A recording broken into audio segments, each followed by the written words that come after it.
আসসালামু আলাইকুম।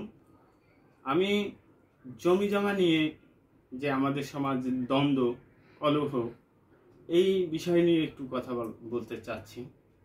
যে আমরা যদি লক্ষ্য করে দেখি যে আমাদের সমাজে যত দ্বন্দ্ব, আজকে পারিবারিক দ্বন্দ্ব বা রাষ্ট্রীয় দ্বন্দ্ব, এগুলো সব কিন্তু অধিকাংশগুলোই হচ্ছে জমি জমা কেন্দ্রিক। ভূখণ্ড নিয়ে এক দেশের সঙ্গে আরেক দেশের দ্বন্দ্ব, সীমানা নিয়ে, জমি জমা নিয়ে দেখা যাচ্ছে যে পারিবারিক কলহ, তাদের ভেতরে মারামারি, ভাই ভাইকে চিনছে না, পিতা পুত্রকে চিনছে না। এই জমি জমা এ বিষয়ে কিন্তু সচেতন হওয়া দরকার। অনেক ভাই আছে আরেক ভাইকে জমি দিয়েছে বা আরেক ভাই বিশ্বাস করে ক্রয় করেছে, কিন্তু এখন পর্যন্ত দলিল করে নেয়নি।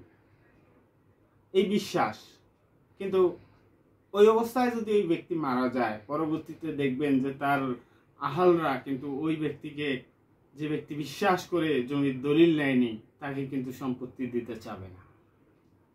আমাদের সমাজে অনেক হতভাগা অভিভাবক আছেন বা পরিবারের কর্তা আছেন, যারা দেখা গিয়েছে যে একসময় পরিবারের হাল ধরেছে, নিজের জন্য কিছুই ভাবে নেই, পরিবারের অন্যান্য সদস্য ভাই ব্রাদারের কথা চিন্তা করে জীবনের সব সময়টা কাটিয়ে দিয়েছেন।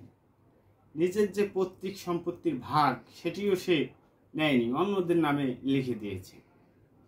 তো এটি কিন্তু সে নিজের প্রতি অবিচার করলো। এরকম অবিচারের কারণে দেখা গেছে যে একটা সময় ওই ব্যক্তি মারা গেলে তার আত্মীয় স্বজনরা, যাদের নামে লিখে দিয়েছে জীবদ্দশায়, যে ব্যক্তি মারা গেল তার ছেলেদেরকে বা তার স্বজনদেরকে আর দেখছে না, বরঞ্চ তাদেরকে তাড়িয়ে দিচ্ছে যে এই জমিতে তোমাদের কোনো অংশ নেই, তোমার পিতামাতা দাবি করেনি, আমাদের নামে লিখে দিয়েছে। আসলে যে ব্যক্তি মানবতা দেখিয়ে এই মহৎ কাজ করলো, তার প্রতি কোনো সুবিচার নেই, এটি নিয়ে কেউ ভাববে না। আপনি যদি নিজের অধিকার না বোঝেন, নিজের পৈতৃক সম্পত্তি যদি অন্যের নামে লিখে দেন, সে আপনার ভাই হোক আর যাই হোক, আপনি কিন্তু নিজের প্রতি অবিচার করে বসলেন। এর কারণে আপনার আহাররা একসময় বিতাড়িত হবে, তাদের থাকার ভিটাটুকু থাকবে না, তাদেরকে চেয়ে খাইতে হবে। আল্লাহ রসুল বলেছেন যে তাআল্লিমুল ফারাইজ ওয়া আল্লিমুহুন নাস ফাইন্নাহু নিসফুল ইলম। তোমরা ইলম শিক্ষা করো, তাআল্লিমুল ফারাইজ, ফারাইজ শিক্ষা করো, ওয়া আল্লিমুহুন নাস, এবং মানুষদেরকে শিক্ষা দাও। ফাইন্নাহু নিসফুল ইলম, কেননা এটা ইলমের অর্ধেক। তাহলে কত বড় গুরুত্বপূর্ণ। তো আমরা আসলে জমি জমার বিষয়ে সতর্ক হওয়া উচিত। নিজের অংশটুকু যেন অন্যের নামে লিখে না দেই। হঠাৎ করে এই কথা বলার কারণ কি? আপনার পাশে বা আপনার এলাকায় অথবা পাশের এলাকায় দেখবেন যে এরকম সমস্যা আছে, যে এই হতভাগ্য অভিভাবক তার জন্য কিছুই করেনি, আজকে তার আহালরা কষ্টে আছে। যাই হোক, নিজের অধিকার সম্পর্কে সচেতন হতে হবে। এরকম যদি আমাদের সমাজে এখনো হতে পারে, কিছু লোক থাকতে পারে, তাদের আহালরা যেন ক্ষতিগ্রস্ত না হয়, এই কথা থেকেই, চিন্তা থেকেই কথাটুকু ব্যক্ত করলাম। আরেকটি কথা বলি, সেটি সূরা জারিয়াতের 19 নম্বর আয়াতে আল্লাহ রাব্বুল আলামিন বলেছেন, অফি আমওয়ালিহিম হাক্কুন লিসাইলি ওয়াল মাহরুম।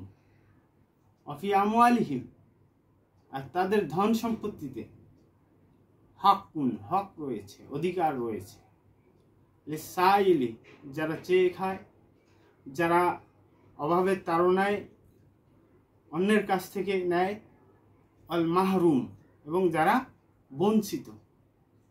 আপনি আপনার আমওয়াল, আপনার যে সম্পদ, আপনার সেটি হচ্ছে ব্যবসায়িক, আপনার চাকরি করে যে স্যালারি পান সেটি হতে পারে, অথবা কোনো প্রাকৃতিক সম্পদ, যেটাই হোক, সেখানে কিন্তু অন্যদের হক রয়েছে। আপনি অন্যের নিজের হকটা তো নষ্ট করবেনই না, অন্যেরটাও মেরে খাবেন না, এবং পাশাপাশি আপনার যে সম্পত্তি রয়েছে সেখান থেকে অন্যের হক, অসহায় বঞ্চিত অবহেলিতদের হক আদায় করার চেষ্টা করবেন। তো এই বিষয়গুলো কাউকে উপদেশ না, এটি আমার ব্যক্ত করলাম ভাষা, যে নিজের অধিকার এবং অন্যের অধিকার সম্পর্কে আমাদের সচেতন হওয়া উচিত। কারণ আজকে এই জমিজমা বা এই হক থেকে বঞ্চিত হওয়া, এগুলোর কারণে যত সমস্যা আমাদের সমাজে সৃষ্টি হয়েছে বা হচ্ছে। সকলেই ভালো থাকবেন। আসসালামু আলাইকুম।